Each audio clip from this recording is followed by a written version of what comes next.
Hello. So many questions about relationships. Don't you want to just go live alone? Just kidding. You came for these experiences.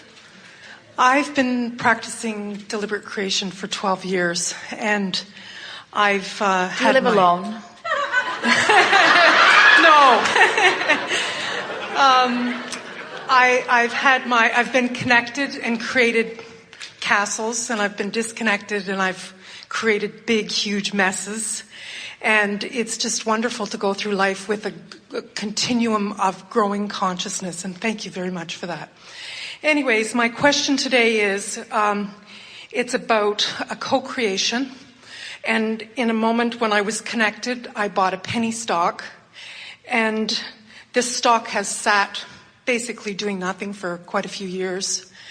And there's about 400 people involved. And I was wondering if I was tuned in, tapped in, turned on with my valve wide open, could I create this penny stock into hundreds of dollars instead of pennies with me alone, with my power, with my personal power? Could I take everybody with me?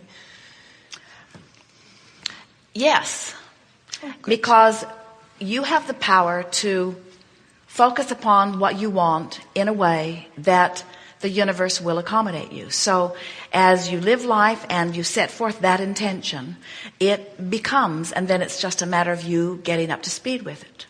The question that we want to ask you is, why do you want to take everybody with you?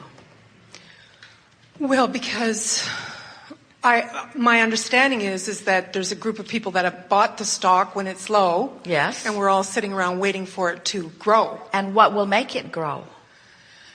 My intention. But in a physical sense of the stock market, what makes it grow? What will bring more value to your stock? You mean in a reality sense? In the physical stock market sense. Well, I think it's a good product. I think that it's got a great management team. I think the money's all coming into place. I think the factors are coming into place. So what makes your stock worth more? What makes my stock worth more? Selling more of the product, I guess. I don't know. So selling more worthless stock to more people? No, selling the actual product that the company is producing. So in selling the product that the company is producing, what does that mean in the greater scheme of things? Who benefits? The world. It's a fabulous product. So as you focus upon that, now that's when we felt your energy shift. Okay. In other words, when you got there, you started going with the flow. Until then, you were more working upstream. But every question that we ask, the answer felt like this until that question. And the answer to that question went that way. So yes. If we were standing in your physical shoes, that's what we would focus upon. Okay. We would focus upon this fabulous product. We would focus upon the value of it to the world at large and to the individuals who participate with it. And in that vibration, and it will be my energy that will create it into being so. You know, you can create incredible things if you don't get hung up on who gets the credit. Okay. And we know that you're not trying to get the credit. We know that you're just trying to figure out how much power you have. Yes. But you have infinite power. But so as you think about that stock and you feel how good it feels, and you felt it actually break loose. Everyone in the room felt it break loose within you when you got to that point. And so now you're flowing. But then as you stop and second guess, you feel yourself turn and go against the flow. As you worry about the benefit to other stockholders, you turn and go against the flow. If you think that they should all be doing something about it and it's not fair for you to be the one and only one that's carrying all of their stock.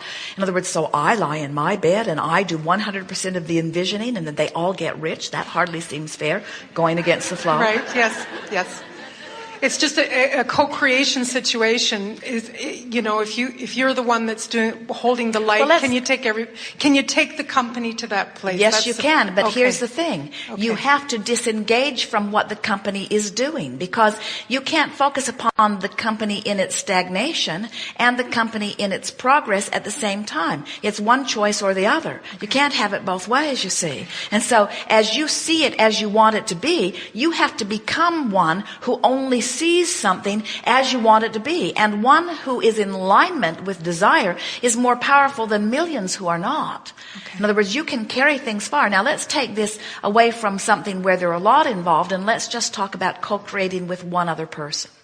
And let's say that you want one thing and the other person wants something that seems opposite of that. So what commonly happens is that you, instead of thinking about what you want, and the other, instead of thinking about what they want, instead, you're thinking about that one opposing you, which means you're opposing your own vibration. And that one's thinking about you opposing him, so he is opposing his own vibration. And so now, neither of you are in vibrational alignment with your vibrational escrow, so neither one of you are getting what you want, and you're blaming each other for it. Where if you could both leave each other out of the equation, and you could not care about what that one thinks, or that one thinks, or that one thinks, or that one does, or that one does, or that one does, and you could just concentrate on closing your emotional gap. As you focus upon closing your emotional gap, your vibrational gap, by paying attention to your emotions, there is nothing that you cannot accomplish. And it doesn't matter if it's something that you're doing independently or co-creatively or collaboratively with millions of others. In other words, you could lie in your bed, focus upon what's going on in the Middle East, feel the discomfort of it in your body, launch rockets of desires, and you could, if you were willing, you could find alignment with your wish, and you could be the reason that things smooth out. You could. You could. Perfect. But almost no one will do that. Instead, you want to justify how bad you feel by pushing against the poor decisions that one is making, instead of going with the flow of what you are wanting. So millions of mothers around the planet, mothers who have nothing to do with the bombs dropping in Baghdad, are launching rockets of desires. And mothers who are in their beds worrying about the bombs dropping right on them are launching rockets of desire. And so there is a solution that has formatted in vibrational escrow that is viable and ready to be received. Can you imagine how few humans would have to get into alignment with that vibrational escrow for all kinds of things to break loose and the solutions to come about? But instead of going with the flow toward the solution, most humans would rather just fight it out about whose fault it is that they're in that mess. Okay, second question.